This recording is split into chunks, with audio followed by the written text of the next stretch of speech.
có suy lương thì lên cả tôn trang yên chuan lệ căn ngon nhẹ đi nên tìm kiếm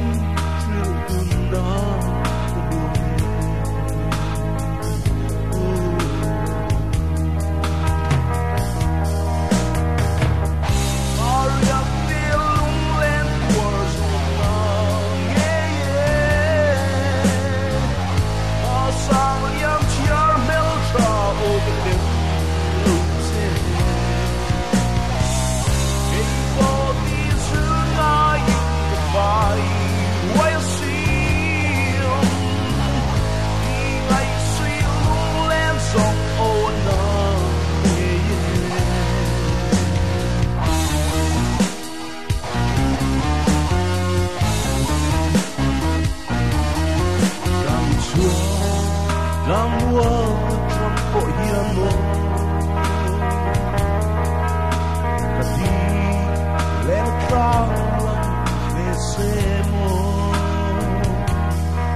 rồi về cơn hoa ngày mây ô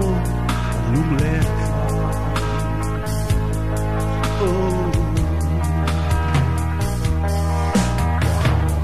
Maria tia lung lên tua sông nắng mà sang Lianchhiar mel tra ô cái biển lung xe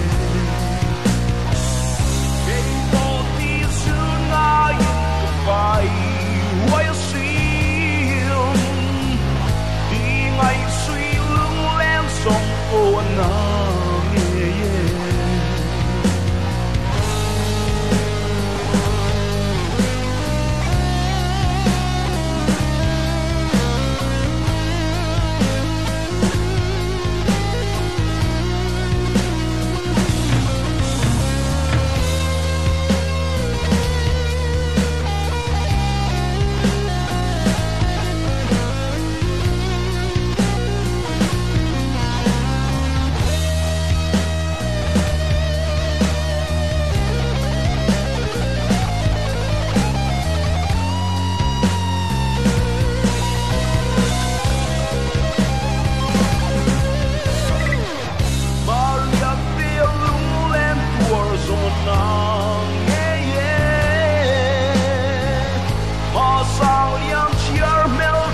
cho kênh Ghiền Mì Gõ để